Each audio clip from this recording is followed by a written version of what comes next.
Before sunrise, the valley holds its breath. Dunes rest like sleeping animals, their flanks faintly ribbed by night wind, and at the valley's heart a doorway waits. Plain limestone, uninscribed, the color of unbaked bread. When the first wash of blue touches the east, a warm sigh slips from the seam where stone meets sand, too steady to be chance. Villagers call this hollow Wadi el-Nafez, the valley of the breath. They say it exhales at dawn because something inside remembers morning more faithfully than we do. A traveler arrives without escort, carrying a lamp and a quiet heart. He presses his palm to the cool lintel and feels a pulse that is not his. He lights the lamp and lowers himself into the earth. The passage slopes gently, as if built to honor gravity rather than defy it. The walls are smooth, damp in places, and the air grows warm the deeper he goes, as though the ground itself had learned to keep aflame. The lamp's circle wavers across carvings that are not histories but skies. Constellations rearranged into unfamiliar sentences, star script without a key. He pauses, breath slowing to match a hum he can't name, a tone that is more chest than ear. As he moves on, the passage opens into a chamber shaped like a rib cage, ceiling arched, corners rounded, stone worn to a softness learned only from time. At its center, a black basalt sarcophagus lies unsealed. Its interior is not shaped for a body. It spirals inward through a lattice of hollow channels toward a narrow gold mouthpiece, a cup for breath. On the walls, images flicker under lamplight. Hands raised to a column of smoke, a serpent coiled around a tongue of flame, a heart suspended between two exhalations. Beneath them, a single line in old hieratic script. To still the air is to unmake the word. The traveler sits beside the sarcophagus, the lamp at his feet, and notices how the flame leans toward the stone as if drawn.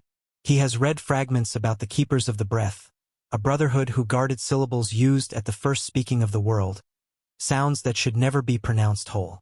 Their sanctuary would not hold bones. It would cradle an offering returned forever, the shared breath between mortal and divine. The chamber's hum deepens until it is almost heartbeat. Moisture beads at the traveler's temples. He recalls the old rite of Kabreth, a priest kneeling to give his life air as sustenance for the unseen, believing the gods would inhale what men could spare. He leans toward the golden mouthpiece and does not speak. He exhales. Warm air moves back across his lips. Softer, older, not echo but answer.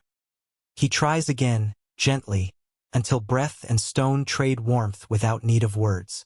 The lamp sputters, recovers. In the dim, the star maps seem to loosen, their points almost drifting like fireflies. He remembers an inscription from Dendera that called the first era Zep-Tepi, when Orion leaned closer and the river of night ran low and bright. The constellations carved here match not the present but a more ancient sky, as if this lung of the earth learned to breathe while the heavens were young. A drop of water falls from the ceiling and darkens the sand like ink. He writes by its small damp circle. The air moves here without wind. The room remembers breath more perfectly than men remember prayer. When the lamp grows thin, he takes from his pack a single candle and sets it on the floor. He lights it and leaves it burning. Some silences should be kept alive. As he climbs toward the pale mouth of day, the hum recedes to a companionable throb that stays in his chest long after the light meets him. Outside, the dunes look unchanged, but the valley feels kindly altered, as if the ground has recognized his pulse and will return it when he forgets. He says nothing of the chamber to those who ask. He has no proof except the calm in his bones and the knowledge that the tomb was not built for sleep. It was built to keep breathing. At night, the villagers sometimes stand in the doorway's lee and listen. A low exhale threads the dark, steady as tide. They do not name it miracle. They call it memory. On certain dawns, the candle's glow can be seen far below, small and patient, a star beneath the sand. Perhaps it was never meant to be sealed. Perhaps some words, like some lives, are most faithful when spoken as breath and left unfinished. After closing hours, an archivist named Elias works alone beneath a cone of lamplight in the museum's forgotten wing. Boxes labeled by hands long dead hold papers that smell of dust and fig resin. From one, He draws a folded fragment sealed with brittle pitch. Inside is a map written in bronze-dark ink that shifts under light like a living thing. It shows no river, no road. Only dotted spirals, vanishing lines, small ovals of emptiness, each marked with a single glyph that means silence. At the bottom, almost erased, the places that were made to disappear. Outside, Cairo exhales into sleep. In the room's hush, the map seems to pulse. Elias is methodical by nature, but desire makes its own rules. He carries the fragment to the desert beyond Saqqara and spreads it on warm limestone while the moon climbs. From certain angles, marks appear then vanish, legible only by lunar grace. He tries to match the dotted clusters to constellations and fails, until he inverts the sky in his mind. Then Scorpio fits, reversed and low, as it would have looked when the world was young. A line from an old priest's text rises. What is written upon the heavens is also buried in the dust, for knowledge must live in both directions. He draws the spirals in chalk on the ground. Wind moves sand into the circles almost as soon as he marks them, as if the earth is defending its erasures. Far west, a pale shimmer glints and is gone. Not fire, not torch, but a heat memory trembling above stone. He follows until he finds a perfect depression ringed by faint salt. At its center sits a hand-high pillar of obsidian, seamless, a coin-sized circle of resin set into its crown. Around that circle, barely visible, words coil not in letters but in sound lines. Beneath the sand his fingers find a second carving. An open eye with no iris, an emptiness where seeing would be. Scientists have measured microtemperatures, seismic tremors, shifts in air density. They find nothing consistent, nothing that repeats. Yet those who have been there cannot forget. Some wake weeks later before dawn, feeling the same pulse in their ribs, as if the tomb's dream had followed them home. Locals refuse to call it haunted. They say it's alive. They say the priest's soul never left, because it had no need to wander. Why seek paradise when your heaven is the horizon itself? They leave offerings of saffron and honey, gifts for the rising light. Each morning the valley echoes faintly. Not birds, not wind, but a sound like a sigh, long and slow, as though the desert itself were exhaling relief at the sight of day. Perhaps that is the tomb's true purpose. Not to guard the dead, but to remind the living that light always returns, even when forgotten. In a world of endings, it was built for beginnings. When Lena grew old, she asked for her ashes to be scattered near its entrance. Her students honored her wish. At dawn, when they poured the ashes into the air, a breeze rose from the east, carrying them into the slit of the roof.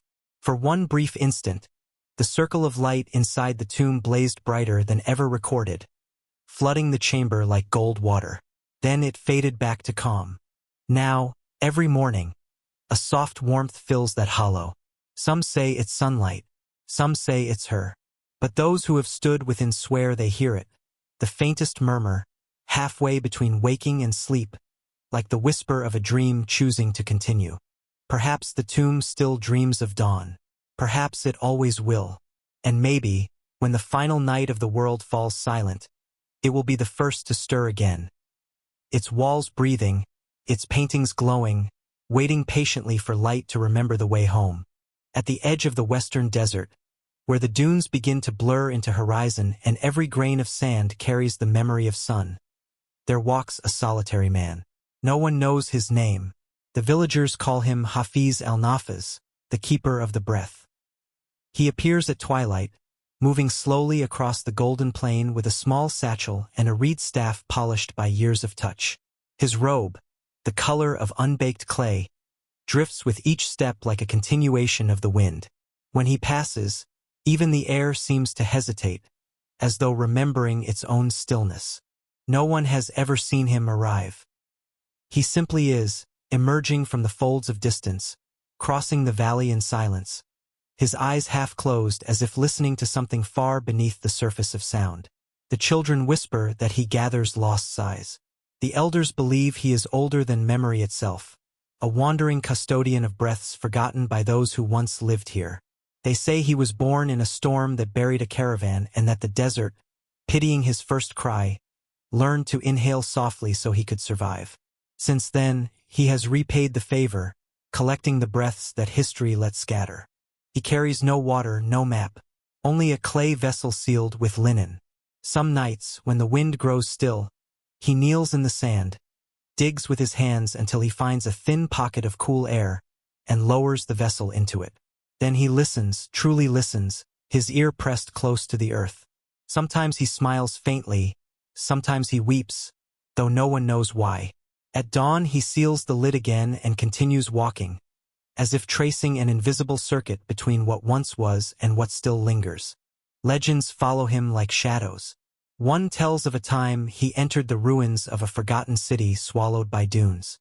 The stones there were smooth as skin, the air heavy with dust and silence. He walked through broken archways, past fallen statues whose faces had been erased by wind, and stopped before an open courtyard. There he knelt and whispered into the hollow. Those who watched from afar swore the sand rose gently, as though breathing with him. When he stood, the courtyard shimmered, and for a heartbeat they heard faint voices. Laughter, a lullaby, the rhythm of pestles grinding grain. Then all was still again, but the keeper's vessel glowed faintly, as if it had caught the echo. Night gathers. A gust lifts fine sand into a gold veil and drops it again. The hollow deepens by a finger's width.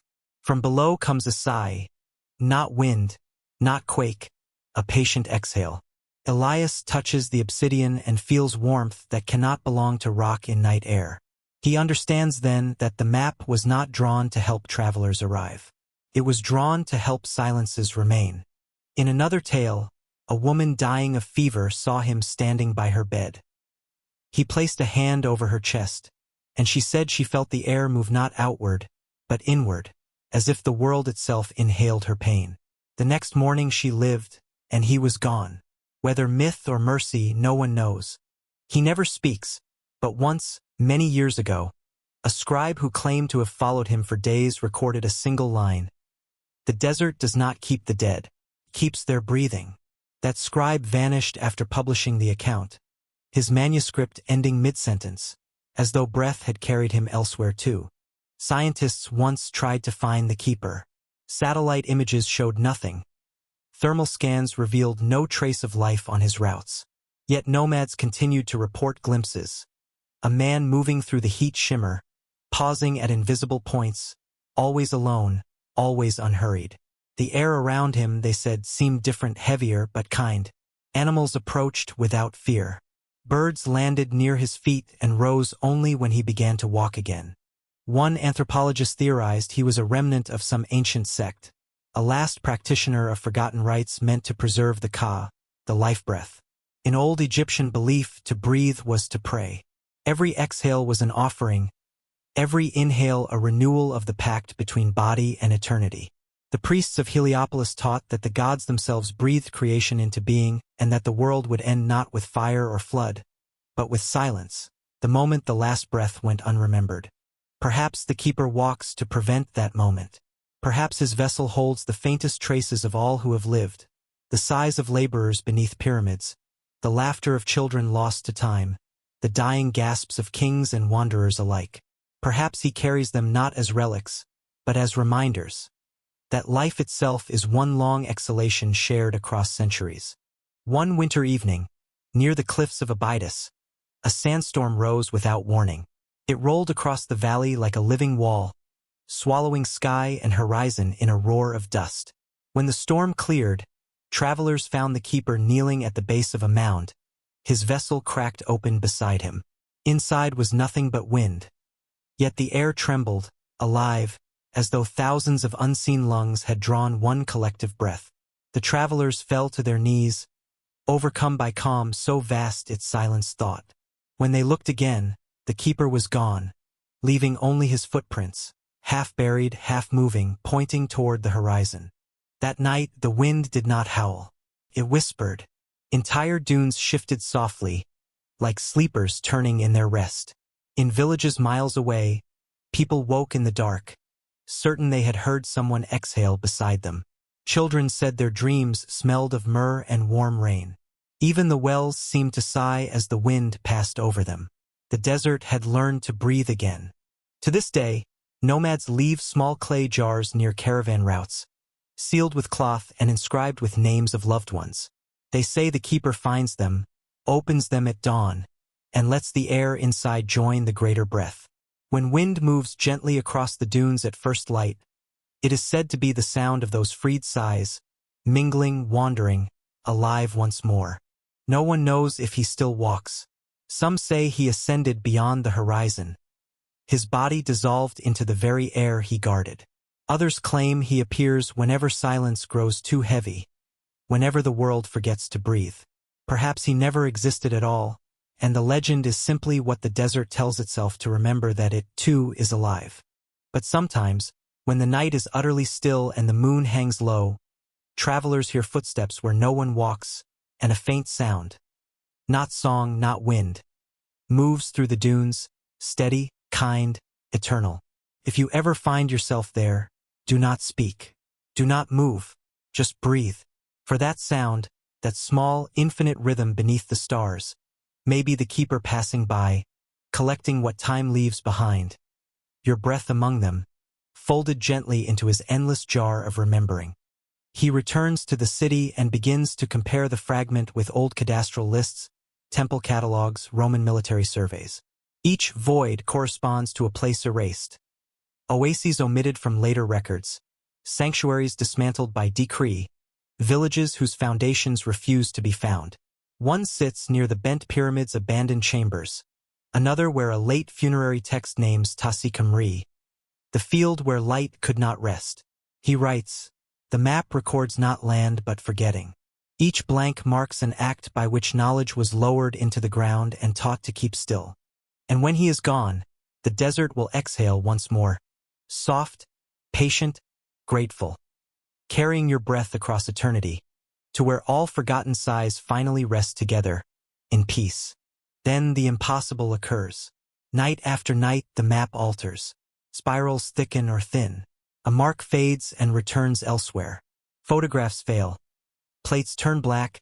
Digital files corrupt. One evening under the museum lamp, the ink moves.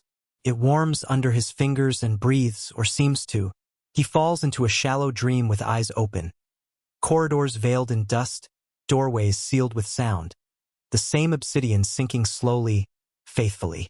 A whisper travels through him like wind through reed. We buried our knowing in silence so it would live. He wakes with the lamp dead, the map curled like a sleeping animal. He seals the fragment again and hides it in the archives under a false name. In his notebook, half diagrams, half prayers, he leaves a last line. Some maps are confessions. They lead not to treasure but to mercy. Years later, a student finds his papers and goes into the desert with coordinates that no longer match anything. The winds have kept their duty. Dunes have turned like pages. Yet pilots still report, on certain moonless nights, circles of faint light hovering above the sand, breath catching on the edge of time. The locals call it the map's echo. When the wind moves in lawful spirals, a sound rises underfoot. Not voice, not breeze, something between. Tracing lines only the stars remember. Perhaps every people draws a map of forgetting, not to hide but to protect what cannot survive chatter. The desert honors those covenants. It is a library of vanished chapters that still hum between the shelves. If you go there, carry no compass but patience, and listen. The ground speaks softly when it must keep what it loves. Before dawn, the plain north of Dashur turns the color of unspoken prayer. A guide named Miriam waits beside a dry well whose stones have been polished by palms that no longer live. A palm frond tied to the rim marks an old truth. Water passed here once and might pass again. She lowers a cord with a bronze ring. It swings, pauses, stills. A tenderness travels up the line into her fingers. Not wet, not cool, only movement where eyes cannot go. She smiles without showing teeth. The desert is breathing. The oldest songs of this land praise the visible river, its faithful swell and retreat. But long memory, older than text, older than dynasty, keeps another story, of a twin course that chose concealment, of channels cut by patience and limestone, of canets and fogaras that taught groundwater to come as guest instead of flood. From above, modern instruments see pale scars beneath dunes, the ghost Niles of a greener age. From the ground you must kneel. Miriam's grandmother taught her to listen for longing, not for water, because in this country the two are married. When you find one, the other stands close. She and a quiet historian named Nadim walk a dry wadi whose walls are cave-pocked and speaking. Symbols scratched by a long-gone hand show a bowl, a wave, a star. We drew from the sky, Nadim guesses. Or, Miriam answers, we returned what we could not keep. They descend into a small chamber where shallow runnels converge into a basin. A breath-gatherer. On the wall a woman kneels, hands cupped, while a blue thread descends from a star into her palms. Seeds at her feet sprout in the shapes of constellations. Allegory or prayer, here the two are the same. At evening their steps grow drum-like. Beneath them the ground murmurs, too slow to be wind, too faithful to be anything born above. They lie down and place ears to sand. Sound arrives like lullaby through a wall, as if the earth had remembered a melody and was careful not to wake those who sleep. They scoop with their hands until the sand darkens to deeper gold and the air in the shallow scrape cools their fingers. Nadim does not taste it. He presses his damp hand to his chest as courtesy to the unseen. There are facts to honor. Aquifers troubling the depths with ancient rain. Fractured stone that ferries, then withholds. Paleochannels traced by electric sight. Evidence that the Sahara once wrote a fluent river script. Nadim names them like psalms, as one recites a creed not to end wonder but to bow before it. He writes, a river can forget its surface and remain a river. Miriam lowers her ring again at the old well. This time the stillness on the line is followed by the smallest tug, a pulse against her thumb. She bows her head as if receiving a blessing. Night makes the plain into an ocean. At its edge Nadim asks, what is a hidden river for if not to be found? Miriam lets sand fall back to its family. To keep the land from despair, she says. Not every answer is for drinking. They share dates tasting of dusk. He tells of a papyrus describing a drought rite. Priests singing to a sealed well while sprinkling the floor with milk and crushed lotus. Not to conjure rain, but to remind the ground that music still exists. She tells of columns beyond Bahariya that breathe mist for minutes on rare dawns. Incense that has forgotten its altar. They do not ask whether these are histories or metaphors. In this place, truth wears both garments at once. Near midnight a fox drinks from a shallow cup Miriam buried earlier and leaves a neat bow in the sand. Ritual or survival, the desert makes no quarrel between them. When Nadim cannot sleep he writes by a window, his line unchanged and sufficient. Some voices only echo when we lie down to listen with our whole weight. At first light Miriam retrieves the ring, covers the buried cup against day's heat, and walks back toward the world that prefers surfaces. Behind her nothing shows. Everything continues. The river moves on without need for witness, passing its slow hand beneath the bed of the land, smoothing harshness into patience. If you find yourself in such a place, do not look for water first. Lie down. Let the drumhead under you decide your pulse. You may feel it, a hush that is not emptiness, a carrying that requires nothing from you but listening. Perhaps the hidden river is not a secret to be solved, but a promise kept on our behalf. That even in a country of thirst, there is a faithful movement beneath fear, teaching the ground, and those who love it, how to breathe.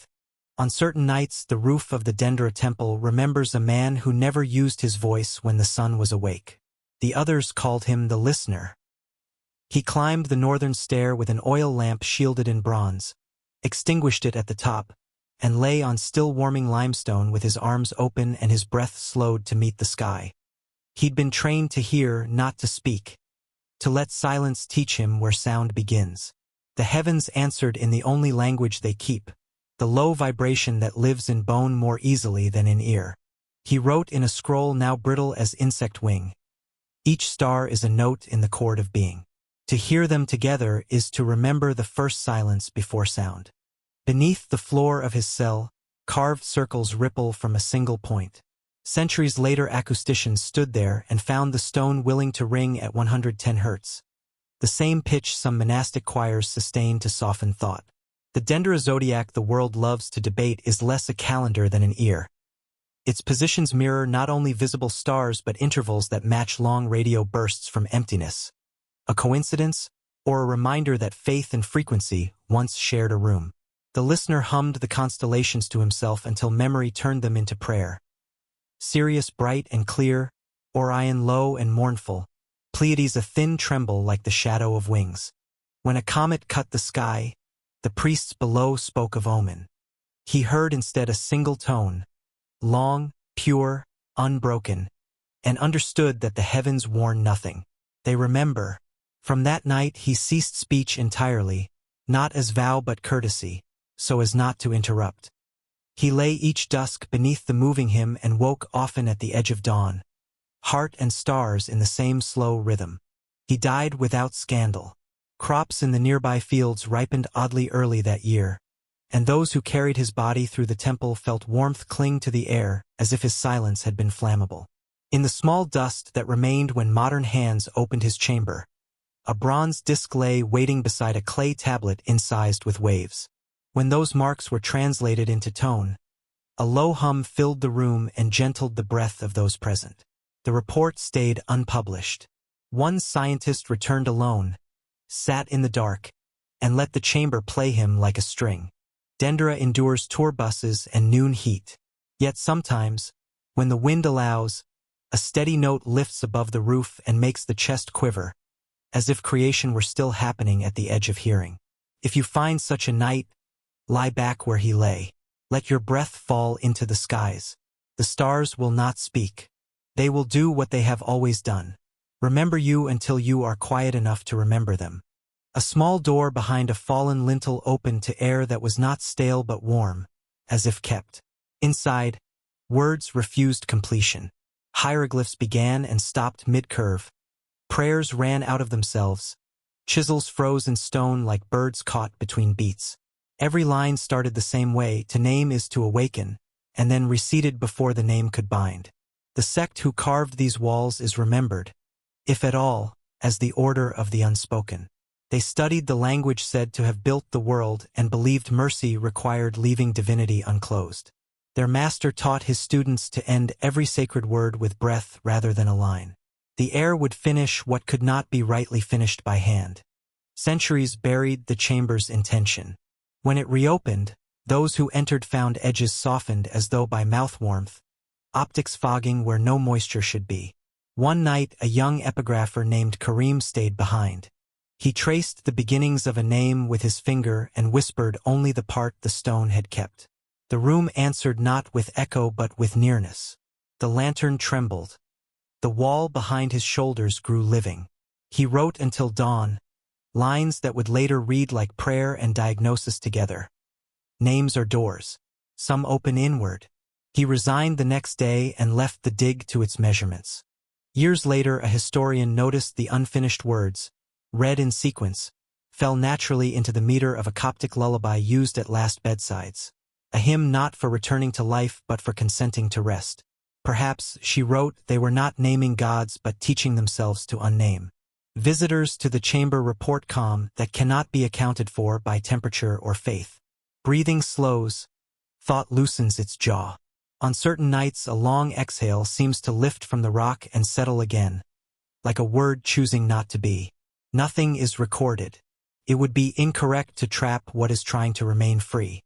If you touch the wall there, gently, with the reverence one offers a sleeping child, you may feel warmth move toward your palm. Do not complete any of those names. Let the air have its turn. Holiness sometimes lives where language refuses itself, where beginnings stay beginnings and are loved for it. The chamber holds that discipline. It is a school for ending softly. By day the Sphinx is glare and photograph. By night she belongs to breath. Wind gathers and falls at her paws like tide upon a shoreline no map records. Old mouths claim that on windless evenings the ground under her chest hums, a hollow note sustained by patience. Legends name a vault below, the Hall of Records, built not of shelves but of resonance. a library that kept memory in stone by teaching it to sing. Those who entered, the story says, read by listening. A watchman named Salim felt the hum long before instruments did. He kept his lantern low and his words lower, and on certain nights laid his ear to sand and heard a turning, the page sound that lives in libraries after lights go out. He found, half buried near the left paw after a storm, a slab too smooth for weathering with a resin-filled circle at its center. Around it, spirals of incision like grooves on a future machine. That night he dreamt a blue torch, corridors descending, a door breathing. He told no one. Some invitations demand secrecy or they close. Decades later, an acoustician named Nadia projected sound into the ground and mapped the echoes. The returns were not random. A calming frequency appeared and reappeared like a patient heart. Standing in that tone, she felt thought soften the way a clenched fist learns to open. Her notes, filed, dismissed, kept, held a simple sentence. The Sphinx is tuned. When storms unearthed fragments etched with tiny regular waves, light scanned across them made the ridges gleam rhythmically. Stone keeping time. On one piece, cleaned and held at an angle, a line revealed itself. Words made of silence shall not decay. The library, then, might not be elsewhere. It might be the body we have always looked at without hearing. Chambers under paw and chest could be rooms or instruments. Voids could be voices. Salim grew old, said little, died content, leaving his grandson a dream of pages turning under sand.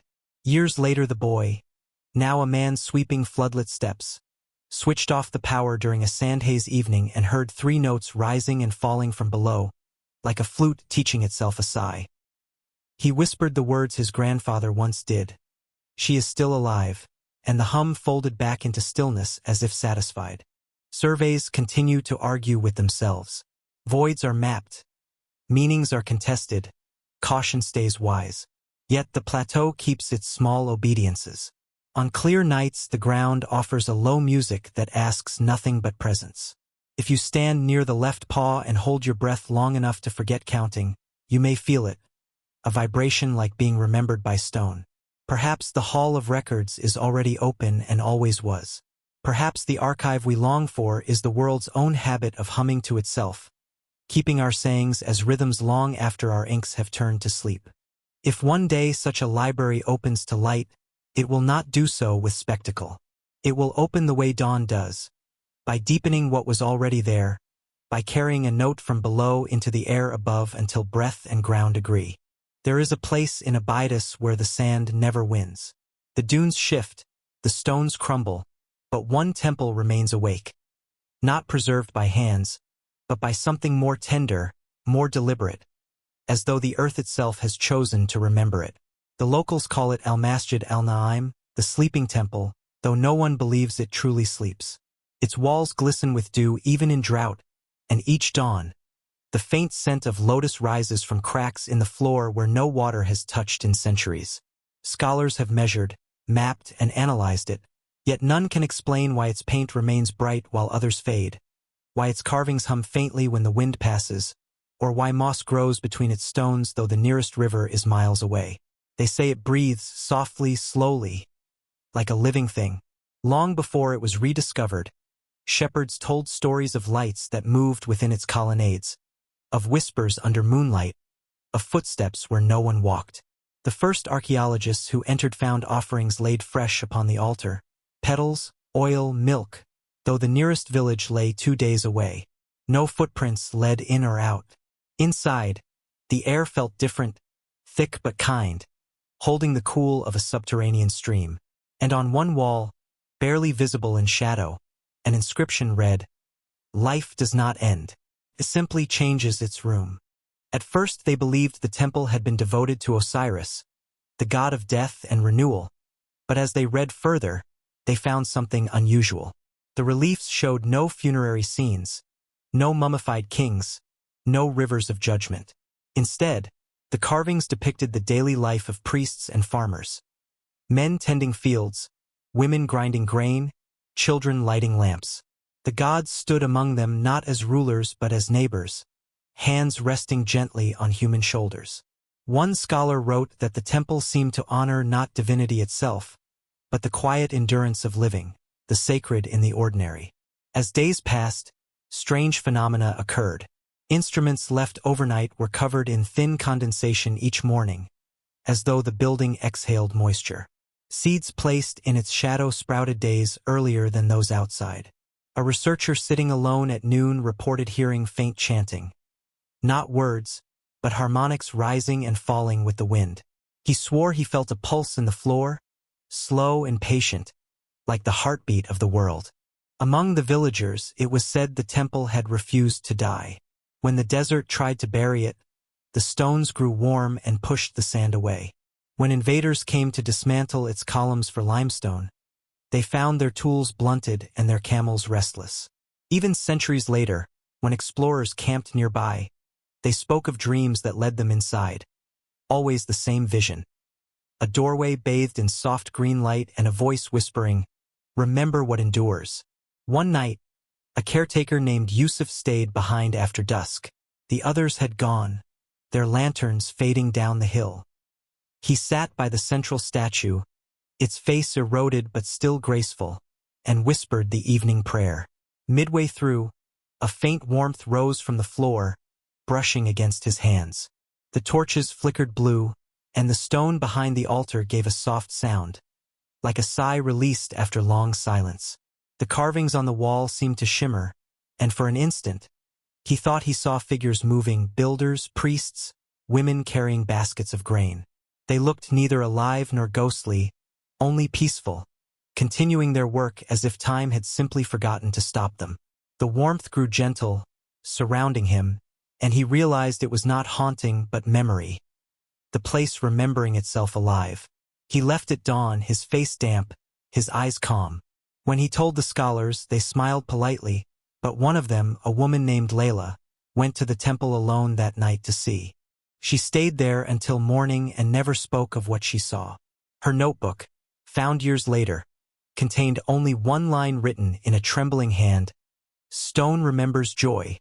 After that, they stopped studying it. No one closed it, but no one disturbed it either.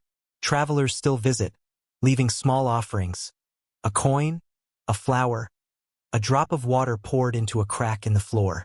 They say the temple blesses those who listen rather than ask. Some claim the air inside has a heartbeat, others that it hums in tune with their breathing.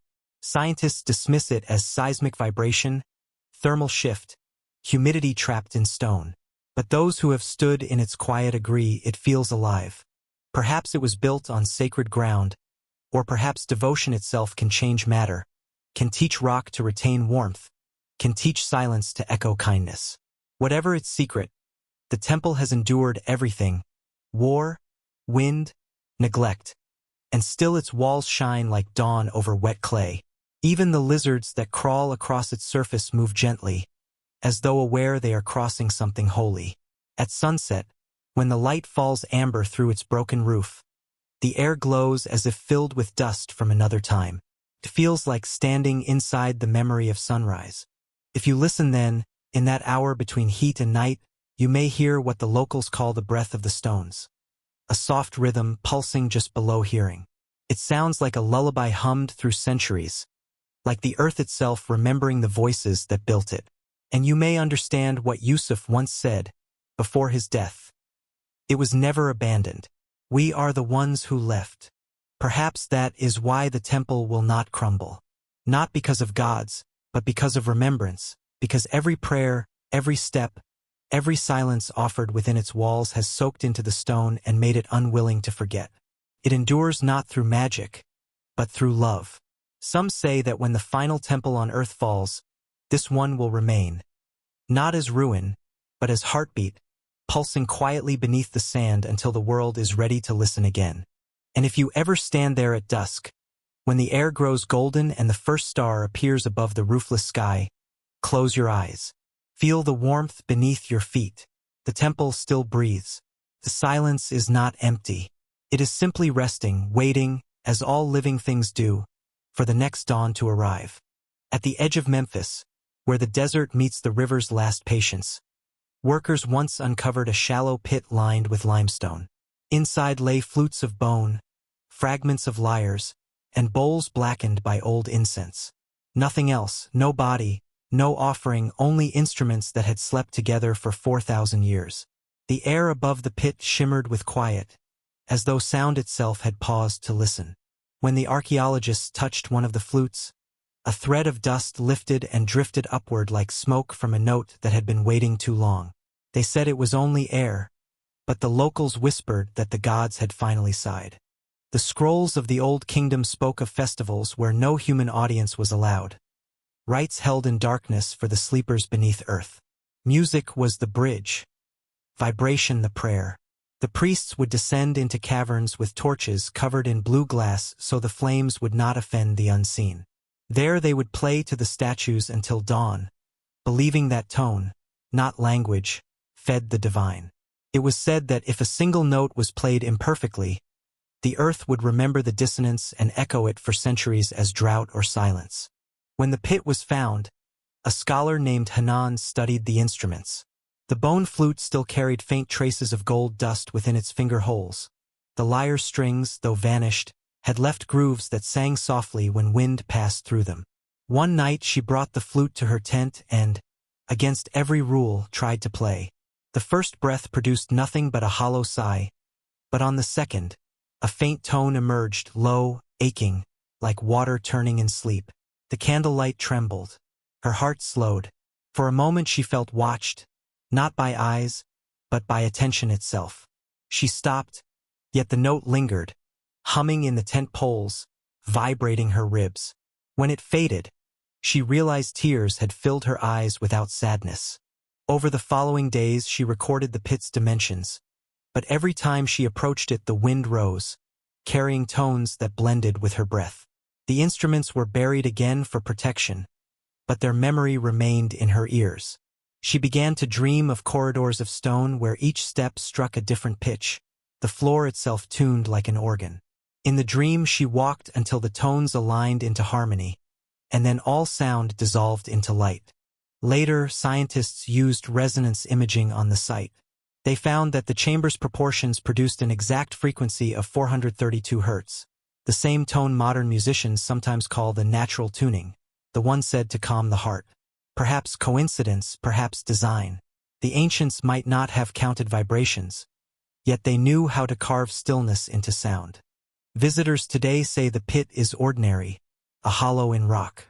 But stand there at dusk and breathe slowly, and the air seems to tremble back.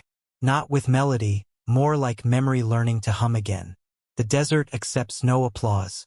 It only returns the echo. Maybe that was the secret of those priests.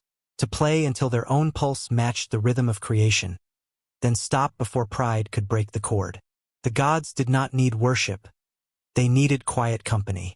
And so the instruments sleep again beneath layers of sand, their notes scattered into the wind that still crosses the plateau at evening. Sometimes travelers hear faint music drifting between dunes. 3 tones, rising, then falling, as if the world itself is tuning its breath. Perhaps it was never meant for human ears. Perhaps it was a rehearsal that never ended, a song too sacred to conclude. And maybe even now, when the desert exhales, it carries that same eternal chord, reminding everything that listens that silence is only music waiting to return home. Beyond the western desert, where the dunes soften into horizon and the sky loses all sense of distance, there lies a stretch of sand the Bedouins call Albar al-Samit, the silent sea. Nothing grows there, nothing moves. Yet from the air, faint circles mark the ground. Outlines of streets, plazas, and courtyards, all perfectly arranged, as if a city had once lain there and dissolved into air instead of sea. No record names it. No inscription claims it. The sands simply remember its geometry. They say that in the old days, caravans crossing this region would hear bells underfoot when their camels walked at night. The sound came from below, soft and distant, as though the earth itself were remembering its own footsteps. Some claimed it was the echo of wells. Others said it was the city breathing in its sleep.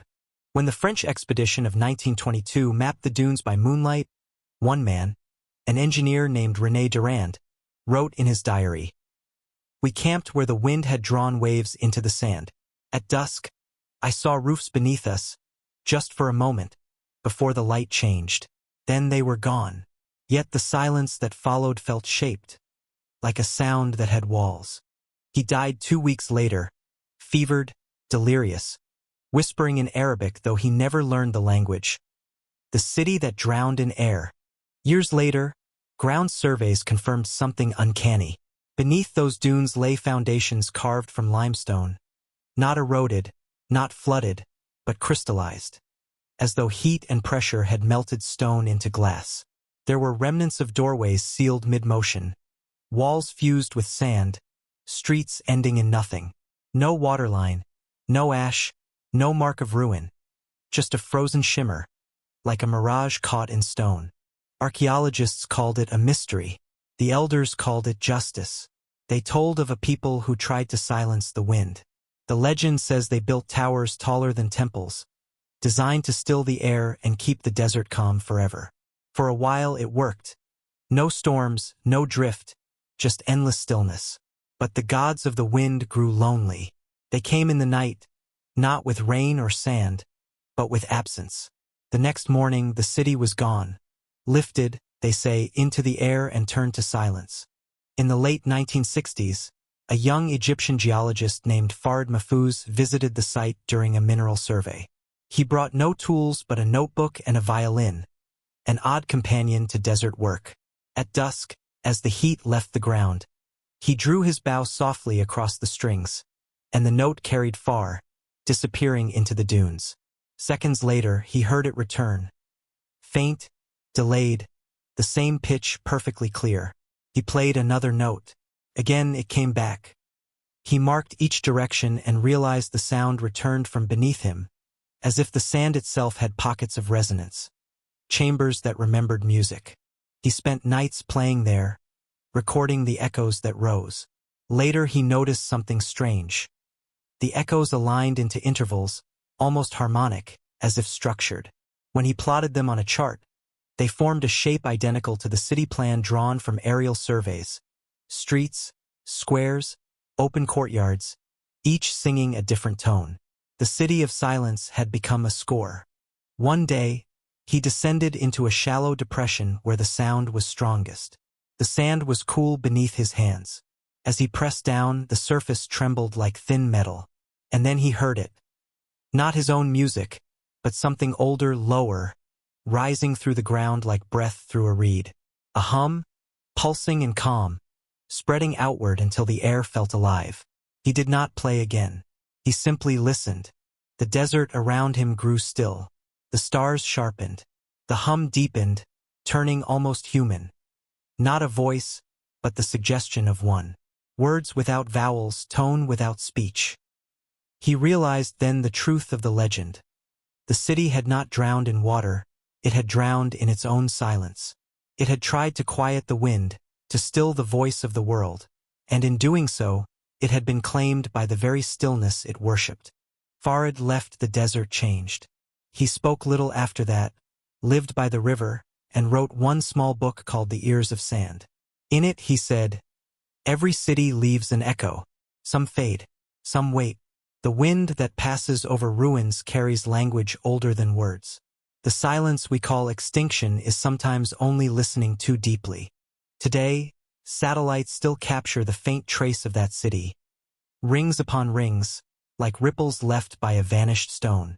At sunset, the light turns their edges to gold, and the dunes look almost fluid. Pilots passing above say the air trembles there. Their instruments flicker, their compasses waver. They say the desert hums. Perhaps it does. Perhaps the city never died. It only learned to breathe without sound, to exist in vibration instead of form. Maybe it waits for those who come without noise, who walk softly enough for silence to welcome them. If you ever find yourself on the edge of that hollow plain, stand still. Close your eyes. Let the wind move across your skin. You may feel it, the faintest warmth beneath your feet, the pulse of a buried rhythm. That is not imagination. That is memory. The city is still there, singing softly in its sleep. Because not every ruin collapses. Some ascend. Some dissolve into silence so complete it becomes music again. The city that sank without water did not vanish. It simply learned what every civilization must. That stillness, too, is a kind of eternity. In the quiet galleries of an old museum in Alexandria, there rests a mirror no one dares to polish. It is small, no larger than a man's open hand, its bronze surface dark with the tarnish of centuries. The record says it was found in a sealed chamber near Saqqara, lying beside fragments of linen and a crown-shaped indentation in dust. Its frame is wrought with care, the metal warped slightly, as though it once held heat. And at its center, when the light falls just right, a faint halo forms, neither reflection nor shadow, but something in between. The curators keep it under glass, though it gleams without light. They call it the mirror of the pharaoh's shadow. Scholars debate whose tomb it belonged to. Some claim it was forged for a high priest of Ra. Others believe it was made for a ruler who sought to see himself as the gods saw him, not in face but in essence. Legends whisper that the mirror was cast from meteoric iron, fallen from the same sky that birthed the stars Egyptians once called the bones of heaven. It is said that when the pharaoh first looked upon it, the image he saw was not his own, but a crown suspended in darkness, and behind that crown, a second shadow, faint but moving. The story claims he trembled and turned away, for in that moment he realized that power, like light, always casts something unseen behind it. From that day onward, he kept the mirror sealed within his tomb, refusing to look again. He feared not death, but recognition. Centuries passed. The tomb was plundered, buried, found, and lost again, until British excavators unearthed the mirror during the winter of 1887. The man who touched it first, an archaeologist named Weston, was struck by fever before dawn. He raved of corridors filled with mirrors and of a second self walking always behind him. Before he died, he told his assistant, "Do not look where the light is brightest. That is where the shadow hides." When the museum received the artifact, they noticed something impossible. Every photograph of the mirror revealed not the reflection of the camera, but a faint outline of a figure wearing a crown, always the same, always slightly turned away. The curators blamed exposure errors, faulty plates, or tricks of lighting. Yet the outline appeared even in darkness, faintly embossed in the metal. They stopped photographing it after a while. One night, when the museum closed early for a sandstorm, a caretaker named Omar remained inside. The power failed, plunging the halls into a soft, trembling quiet. He walked past the sealed case with his flashlight flickering, the beam catching the bronze just long enough to awaken a dull glow. Something in it drew him nearer, the way its light seemed to deepen rather than brighten. He knelt and wiped a corner of the glass. For a moment he saw only his own face, pale in the beam. Then, behind it, another face. A blur, darker, older, eyes open but unblinking. He froze. The air felt heavy, full of breath that wasn't his. The second face tilted just slightly as if studying him. Then the light wavered, and it was gone. He left the museum that night and never returned. Later, his notes were found tucked inside his locker, written on the back of a ticket stub. The mirror does not show what is there. It shows what remembers us. When examined by metallurgists, the mirror revealed traces of elements not native to the Earth, nickel and cobalt in proportions matching known meteorites. Under microscope, its surface appeared granular, yet deep, almost fluid. Light entered it but did not return in any predictable way.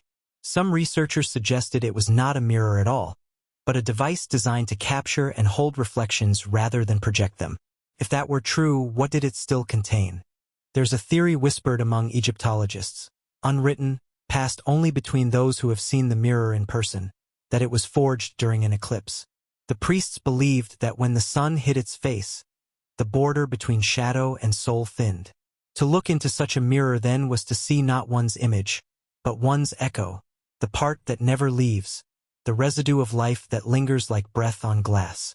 Visitors sometimes claim the air grows cooler near the case, that their reflection ripples faintly even when they stand still. Some say the bronze surface deepens to black as they approach, as if it prefers to see them from within rather than without. Children point at it and laugh, saying they can see a man made of smoke smiling back. Adults pretend not to hear. In truth, the mirror's mystery is simple. It does what all mirrors do, it remembers light. Only this one remembers it too well. Every face that passes before it, every candle, every breath of human wonder. It keeps them. Over time, the metal darkened not with age, but with memory. It is full now, saturated with seeing. That is why it shines in shadow. At closing hours, when the guards make their rounds, they cover the case with a cloth of linen dyed black. Yet even then, faint glimmers seep through, small and steady, like stars under thin cloud. The staff joke that the pharaoh still checks his reflection, ensuring that his shadow has not strayed too far. But others speak softer, saying the mirror watches for something different, not vanity, but return. For it was never a tool of kingship, but a door. They say if you stand before it alone and whisper your name, the surface stirs. It does not show you as you are. It shows you as memory will keep you, centuries from now, when your body is dust but your shape still trembles in someone's dream. A crown of breath, a flicker of warmth, an outline refusing to fade. The museum has tried to loan it to Cairo twice, but every attempt fails. Lost paperwork, broken crates, unexpected storms. Once, a curator said quietly, "It doesn't want to leave." No one laughed. And so it remains there in its corner of the museum under low light. If you ever visit, approach gently. The glass may fog as you near it. That is normal. Mirrors have lungs, after all, they breathe what we give them. Stand for a moment. Say nothing. Let your reflection settle. You may notice a faint shimmer around your outline, like the glow before waking from a dream. That is not fear. That is recognition. Because perhaps the mirror was never cursed at all. Perhaps it was mercy, the pharaoh's last gift to the living, proof that nothing truly vanishes once seen. Even shadows need a home. And somewhere within that burnished depth, the faces of the past drift together. Priests, travelers, caretakers, and kings, watching, waiting, glowing softly in the dark. High in the cliffs of Deir el-Medina, where the desert's bones turn rose in morning light, lies a tomb that refuses to belong to night or day. Its entrance faces east, directly toward the first breath of the sun, though no other burial in that valley does. The workers who discovered it decades ago said it was like standing before a sleeping face just before it wakes. So still, yet filled with expectancy. Inside, no sarcophagus was found, no painted body of a god or king. Only walls covered in scenes of sunrise. Pale gold discs rising over mountains, boats sailing through bands of light. The same image repeated again and again as if the painter could not stop himself from summoning the day. At first, scholars thought it symbolic, a tomb for a forgotten solar cult, perhaps a scribe who served the temples of Ra. But as they studied further, they realized the paintings changed subtly along the chamber's curve. The sun didn't just rise. It hesitated. In the first panels, the light ascended strong and sure, but by the middle walls it dimmed, pausing at the edge of dawn. The final wall showed the horizon empty. No sun at all, only faint blush upon stone, as if the artist had stopped mid-breath, unsure whether to bring the light fully into being. At certain hours before dawn, when moonlight withdraws but the east has not yet begun to glow, the tomb fills with a pale radiance that no lamp causes. The air warms by a single degree. Those who stand inside describe the feeling of being gently inhaled, like stepping into the lungs of time itself. One archaeologist fainted upon feeling the air pulse against his chest. Another swore she heard heartbeats, slow and immense, beneath the floor. Instruments detected nothing, yet everyone who entered spoke of the same strange calm, as though the stone were dreaming of the sunrise it once promised. The elders of the nearby village had another story. They said the tomb was built by a priest who loved the dawn so deeply he feared to sleep lest he miss it. When death approached, he begged to be buried not for the afterlife, but for morning. He wanted his soul to wait eternally at that moment when light and darkness touch. "Do not seal me in night," he said. "Let me rest in the breath between." So the builders carved a passageway shaped like the horizon, half gold, half shadow. At its center, they left a thin slit in the roof through which the first light of each day could fall directly onto the floor where the priest's heart once lay. For centuries the desert forgot him, but the sun did not. Every dawn, a single ray slipped through that slit to paint a circle of gold upon the dust. An eyelid opening, closing, opening again. Some mornings it missed, others it found, but always it tried, faithful as pulse. In 1975, an art historian named Lena Abdelmegwid visited the tomb for research. She arrived before sunrise, notebook in hand, and sat cross-legged on the stone. As the first glow touched the ceiling, she whispered quietly, "If you are dreaming, wake." The air moved, not wind but presence. The circle of light descended until it touched her knee. She felt a warmth travel upward through her spine. Not heat but awareness. She wrote later, "The tomb breathes with the rhythm of dawn. It is not waiting for the sun. It is remembering it." She returned every year at the same season, never missing the moment of that first light. With time, she began to notice something remarkable.